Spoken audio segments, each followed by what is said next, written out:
Sebelum kami mempresentasikan materi kami hari ini, terlebih dahulu kami akan memperkenalkan anggota kelompok dari kelompok kami. Yang pertama ada saya sendiri selaku moderator bernama Yosaika dan rekan-rekan saya yang bernama Mariani Indah Ratnasari, Slavia Saidian, serta Cynthia Mayasari. Untuk mempersingkat waktu, kami langsung saja ingin memaparkan atau menyajikan materi kami hari ini tentang termoregulasi pada hewan yang akan disampaikan oleh Saudari Mariani Indah Ratnasari. Kepada Saudari Mariani Indah Ratnasari, dipersilakan. Termoregulasi pada hewan. Kami akan membahas pengertian termoregulasi, pengaruh suhu pada lingkungan hewan, interaksi panas antara hewan dan lingkungannya, adaptasi pada termoregulasi pada hewan, termoregulasi pada hewan ekstoter, dan termoregulasi pada hewan endoter. Baik, termoregulasi pada hewan. Apakah kalian tahu termoregulasi hewan itu? Termoregulasi adalah kemampuan yang dimiliki oleh hewan untuk mempertahankan panas tubuhnya. Dalam termoregulasi dikenal adanya hewan berdarah dingin atau cold blood animal dan hewan berdarah panas warm blood animal. Selanjutnya ada pengaruh suhu pada lingkungan hewan. Suhu tubuh merupakan keseimbangan antara perolehan panas dari dalam atau metabolisme atau luar dengan kehilangan panas. Hewan mampu mempertahankan suhu tubuhnya di mana homeostatis, sedangkan tidak mampu mempertahankan suhu tubuhnya disebut poikil. Di sini ada pertukaran panas tubuh dengan lingkungan. Bisa dilihat kehilangan panas pada hewan. Selanjutnya ada interaksi panas antara hewan dan lingkungan. Hewan mengalami pertukaran panas dengan lingkungan sekitarnya atau daud dikatakan berinteraksi panas. Interaksi tersebut dapat menguntungkan ataupun merugikan. Interaksi panas tersebut ternyata dimanfaatkan oleh hewan sebagai cara untuk mengatur suhu tubuh mereka, yaitu untuk meningkatkan dan menurunkan pelepasan panas dari tubuh atau sebaliknya untuk memperoleh panas. Next. Interaksi atau pertukaran panas antara hewan dan lingkungannya terjadi melalui 4 cara. Yang pertama ada konduksi. Konduksi itu yaitu perpindahan atau pergerakan panas antara dua benda yang saling bersentuhan. Panas mengalir dari benda bersuhu lebih tinggi ke benda bersuhu lebih rendah. Dan yang kedua ada konveksi. Konveksi adalah perpindahan panas antara dua benda yang terjadi melalui zat air atau fluida yang bergerak. Yang ketiga ada radiasi. Radiasi adalah perpindahan panas antara dua benda yang tidak bersentuhan. Misalnya proses perpindahan panas dari matahari ke tubuh hewan. Yang terakhir ada evaporasi. Evaporasi ialah proses perubahan benda dari fase cair ke fase gas. Misalnya pada mekanisme ekspresi kelenjar keringat. Selanjutnya ada jenis-jenis dan macam-macam adaptasi pada termoregulasi berbagai hewan. Yang pertama ada adaptasi morfologi. Adaptasi morfologi adalah penyesuaian pada organ tubuh yang disesuaikan dengan kebutuhan organisme hidup. Misalnya seperti gigi singa dan harimau yang runcing dan tajam untuk memakan daging. Sedangkan gigi sapi dan kambing tidak runcing dan tajam karena giginya lebih banyak dipakai untuk memotong rumput atau daun yang mengunyah makanan. Dan yang selanjutnya ada adaptasi fisiologi. Adaptasi fisiologi adalah penyesuaian yang dipengaruhi oleh lingkungan sekitar yang menyebabkan adanya penyesuaian pada alat-alat tubuh untuk mempertahankan memungkinkan hidup dengan baik. Contohnya ada adaptasi fisiologi adalah seperti pada binatang atau hewan onta yang mempunyai kantong air di kulupnya untuk menyimpan air agar tahan tidak minum di padang pasir dalam jangka waktu yang lama. Dan yang terakhir ada adaptasi tingkah laku. Adaptasi tingkah laku adalah penyesuaian makhluk hidup pada tingkah laku atau perilaku terhadap lingkungannya, seperti pada binatang bunglon yang dapat berubah warna kulit sesuai dengan warna yang ada di lingkungan sekitarnya dengan tujuan untuk menyembunyikan dirinya. Selanjutnya, termogulasi pada hewan endotren. Hewan endotren merupakan kelompok hewan yang dapat mengatur produksi panas dari dalam tubuhnya untuk mengkonstankan atau menaikkan suhu tubuhnya karena mempunyai daya mengatur yang tinggi. Di situ ada respon perilaku atau menghangatkan diri. Contohnya anjing menjulurkan lidahnya agar terjadi penguapan. Penguapan ada air ludahnya dan tubuh terasa berdingin. Dan yang gambar kedua yaitu kerbau berenang di air untuk mengurangi panas tubuhnya. Yang gambar ketiga itu ada pinguin hidup berkelompok. Salah satunya adalah untuk menghangatkan tubuhnya. Selanjutnya ada adaptasi terhadap suhu yang sangat dingin. Periode hibernasi mulai dari beberapa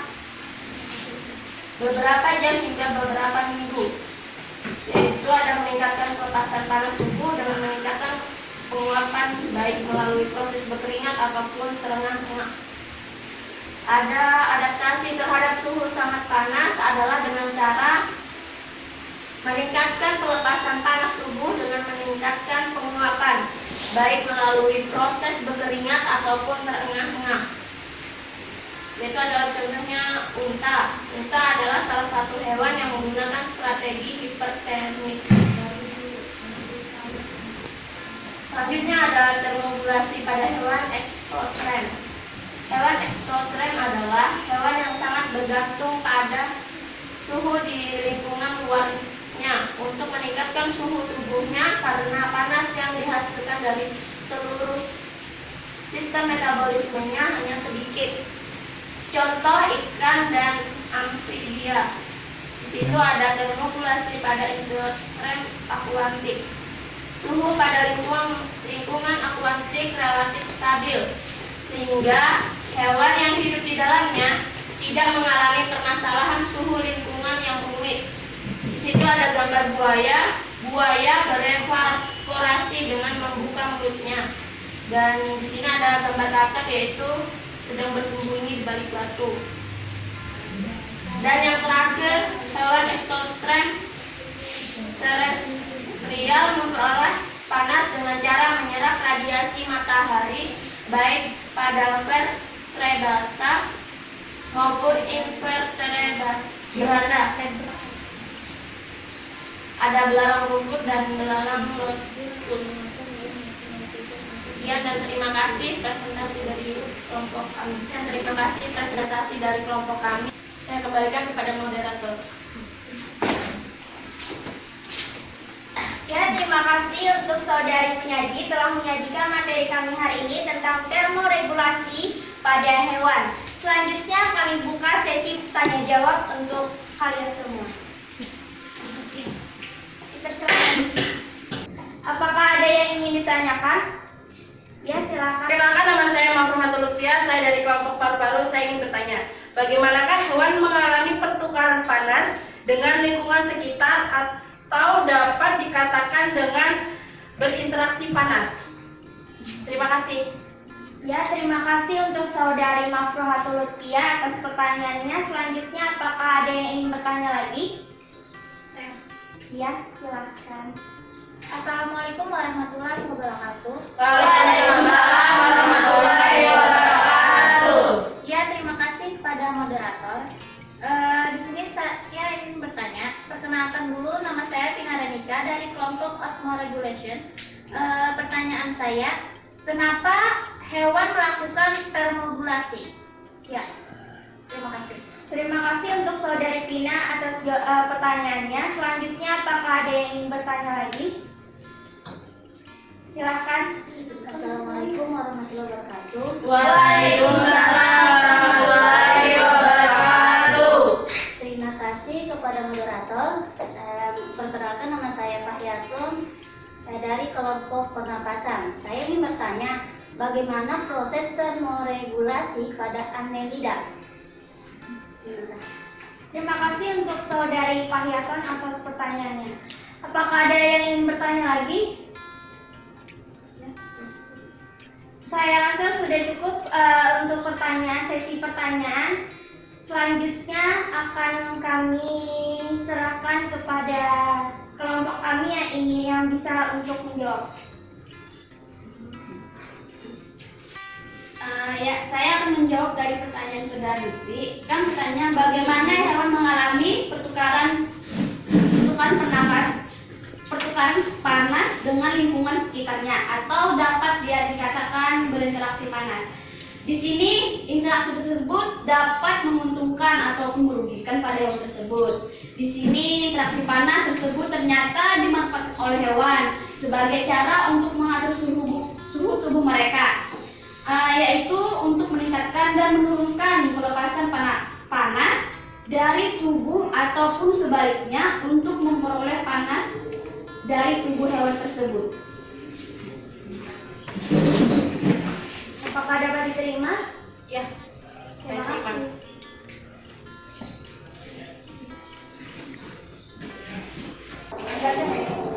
Akan menjelaskan apa itu pengertian termogulasi. Termogulasi itu suatu mekanisme makhluk hidup untuk mempertahankan suhu internal agar berada di dalam kisaran yang dapat teratasi. Jadi itu untuk mempertahankan suhu tubuh hewan. Ya, jadi cuma itu bisa dipahami, Tina Renika. Ya, terima kasih.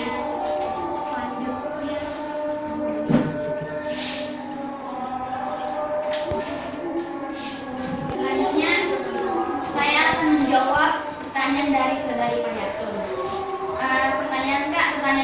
Pertanyaannya kan bagaimana proses termogulasi pada hewan annelida.